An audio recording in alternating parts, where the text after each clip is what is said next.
और बुलेटिन की शुरुआत बड़ी खबर के साथ करते हैं। महंत नरेंद्र गिरी की मौत के मामले से बड़ा अपडेट आपको दे रहे हैं, जिसमें पॉलीग्राफी टेस्ट कराने से तीनों आरोपियों ने पॉलीग्राफी टेस्ट कराने से इनकार कर दिया है। आपको बताएं कि सीबीआई ने पॉलीग्राफी टेस्ट की अर्जी लगाई थी, जिसके बाद तीनों आरोपियों ने पॉलीग्राफी टेस्ट कराने से इनकार कर दिया है। कुछ देर में सीबीआई की अर्जी पर सीजीएम कोर्ट फैसला लेगा। कोर्ट में आरोपियों ने कहा कि रिमांड के दौरान पूछताछ हो चुकी है। 20 सितंबर को संदिग्ध हालत में मठ बागंबरी गद्दी के कमरे में मिला था महंत नरेंद्र गिरी का शव।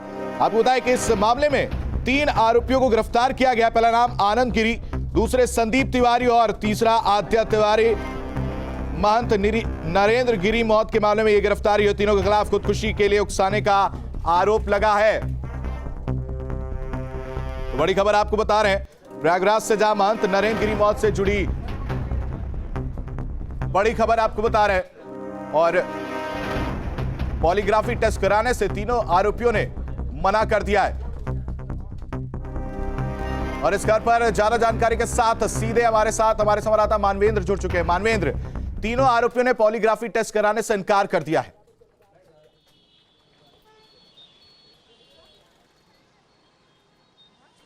जी बिल्कुल, तीनों आरोपी जो हैं मुख्य आरोपी हैं, उनका कोर्ट से परमिशन मांगी थी सीबीआई ने, लेकिन तीनों आरोपियों की वीडियो कॉन्फ्रेंसिंग से पेशी हुई।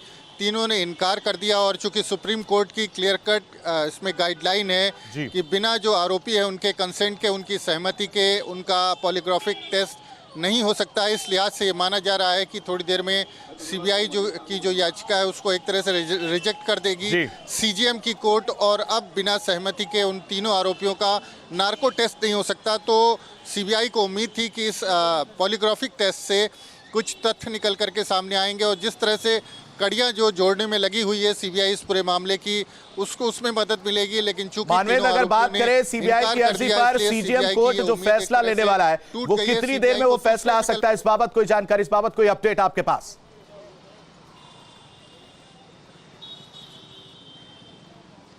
जी देखिए, देर शाम तक कहा गया था वकीलों की तरफ से कि 5 बजे के बाद सीबीआई कोर्ट जो सीजीएम की कोर्ट है वो इस पर फैसला ले लेगी। तो किसी भी समय ये फैसला आ सकता है। उसमें उम्मीद इस बात की है कि जो सीबीआई की अर्जी है उसको एक तरह से रिजेक्ट कर देगी सीजीएम की कोर्ट, क्योंकि तीनों जो आरोपी हैं उन्होंने इनकार कर दिया, और इस मामले में सुप्रीम कोर्ट की क्लियर कट गाइडलाइन है कि बिना उनकी कंसेंट के, बिना उनकी सहमति के उनका पॉलीग्राफिक टेस्ट नहीं किया जा सकता। आशीष जी बिल्कुल मानवेंद्र, तमाम जानकारी के लिए आपका बेहद शुक्रिया। तो सीजीएम कोर्ट का से कुछ ही देर में फैसला आएगा, और महंत नरेंद्र गिरी के मौत के मामले में बड़ा अपडेट आपको लगातार दे रहे हैं। चलिए रुक करते हैं अगली खबर की ओर। यूपी विधानसभा उपाध्यक्ष की अगर बात करें तो नितिन अग्रवाल को 304 वोट मिले, और ये यूपी विधानसभा के डिप्टी स्पीकर बने। एसपी समर्थित नरेंद्र वर्मा को सिर्फ 60 वोट मिले। आज एक दिन के लिए बुलाया गया था विधानसभा का विशेष सत्र, जिसके बाद 304 वोट मिले हैं बीजेपी समर्थित नितिन अग्रवाल को। तो बड़ी खबर, लखनऊ से नितिन अग्रवाल विधानसभा के नए डिप्टी स्पीकर होंगे। बीजेपी समर्थित नितिन अग्रवाल को 304 वोट मिले, वहीं एसपी समर्थित नरेंद्र वर्मा को सिर्फ 60 वोट मिले। आज के दिन के लिए बुलाया गया था विधानसभा का विशेष सत्र। श्री नितिन अग्रवाल जी को इस सम्मानित सदन के उपाध्यक्ष के रूप में निर्वाचित होने पर अपने विधानमंडल दल की ओर से हृदय से बधाई देता हूं, और मुझे प्रसन्नता है कि युवा के साथ साथ अनुभवी सदस्य को आज विधानसभा उपाध्यक्ष के रूप में यहां पर इस माननीय सदन ने चुना है। मैं सभी सदस्यों को हृदय से धन्यवाद देते हुए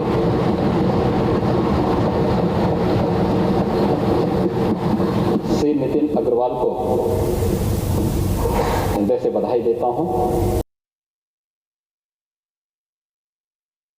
मैं जानता था वो इसके बाद कहेंगे कि चुनाव में गड़बड़ी हुई है। आदत है उन लोगों की, विधानसभा चुनाव या लोकसभा चुनाव में जब जनता अपना फैसला सुनाती तो फिर ईवीएम को दोषी ठहराते हैं। तो मैं मानता था कि आखिर हमारे नेता विरोधी दल कुछ तो कहेंगे, और उन्होंने वही कहा जो कहना चाहिए था। मुझे लगता है कि 2022 के विधानसभा चुनाव की तस्वीर भी सामने आ चुकी है।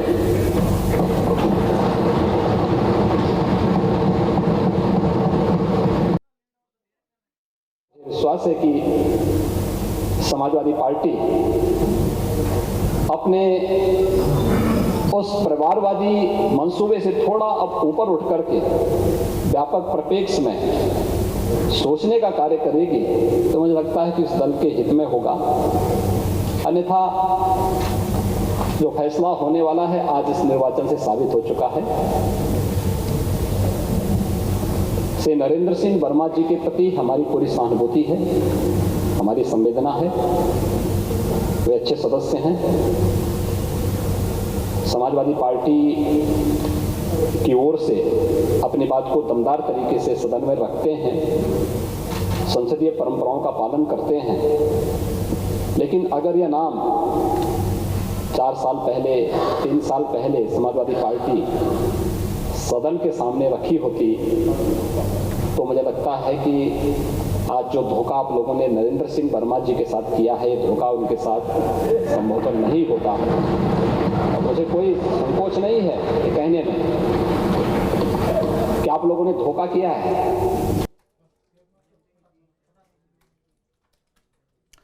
तीनों कृषि कानूनों को लेकर और गृह राज्य मंत्री, केंद्रीय गृह राज्य मंत्री अजय मिश्रा टेनी की बर्खास्तगी को लेकर किसान रेल रोको आंदोलन कर रहे, जिसका मिला जुला असर देखने को मिला है। कहां कितना असर हुआ है, देखिए इस रिपोर्ट में।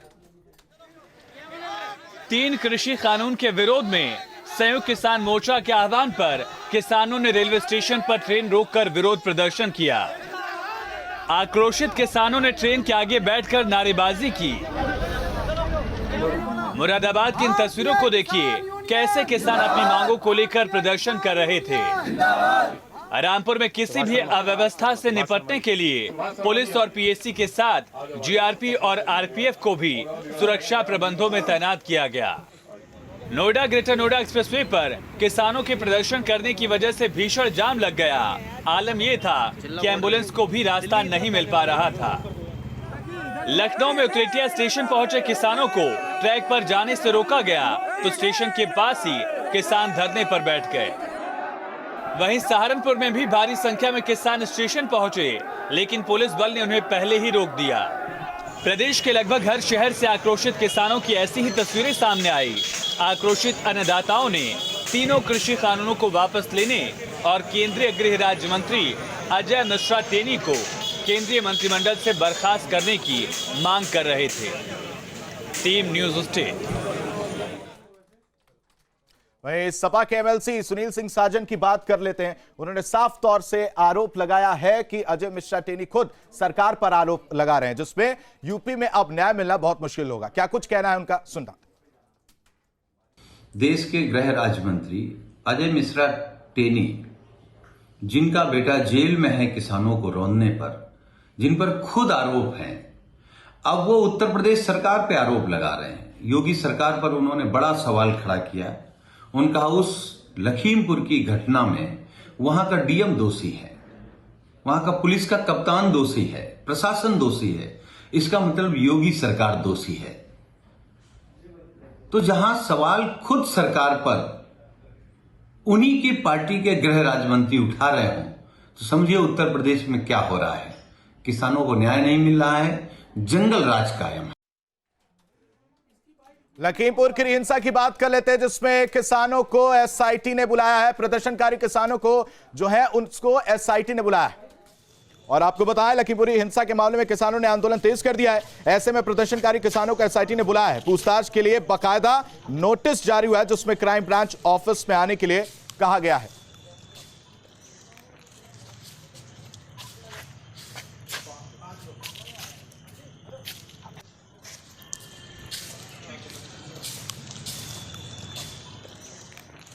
चलिए बात कर लेते हैं प्रसपा की। समाज आपको बताएं कि शिवपाल यादव परिवर्तन यात्रा अब उनका जालौन पहुंच चुका है। बड़ी खबर आपको बता रहे हैं, शिवपाल यादव से जुड़ी हुई अपनी सामाजिक परिवर्तन रथ यात्रा को लेकर वो जालौन पहुंचे हैं। कालपी में यमुना पुल पर कार्यकर्ताओं ने शिवपाल यादव का जोरदार स्वागत किया। यहां पर शिवपाल ने जनसभा को भी संबोधित किया, जिसके बाद उरई में अंबेडकर प्रतिमा पर माल्यार्पण भी उन्होंने किया और फिर यात्रा झांसी के लिए रवाना हो जाएगी। इस मौके पर शिवपाल ने कहा कि गठबंधन में उनकी प्राथमिकता एसपी है। देखिए, मैंने तो अभी सभी समान विचारधारा के और सेकुलर पार्टियों से हमारा प्रयास है सब लोग एक होकर के और एक हम बड़े दल से, उसमें प्राथमिकता है हमारी समाजवादी पार्टी है और अलायंस करके हमें चुनाव लड़ना है और इसलिए हमारा प्रयास है भारतीय जनता पार्टी की सरकार हटे। और रामपुर से बड़ी खबर आ रही है जहां पर टेंपो और बस की जोरदार टक्कर हुई है। रामपुर से बड़ी खबर बता रहे, टेंपो में सवार थे स्कूल के छात्र, टेंपो और बस में जोरदार टक्कर, ड्राइवर समेत 7 लोग घायल हुए हैं। हादसे में 4 लोग गंभीर रूप से घायल बताए जा रहे हैं। बस चालक मौके से फरार हुआ है। टांडा थाना इलाके की यह पूरी घटना है जहां पर टेंपो और बस की टक्कर देखने को मिली है।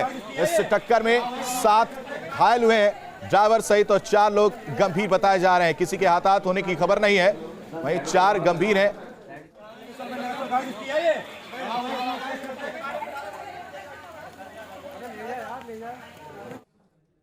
न्यूज रूम लाइव में अभी के लिए बस इतना ही। बने रहिए न्यूज स्टेट के साथ। मुझे दीजिए इजाजत, नमस्कार।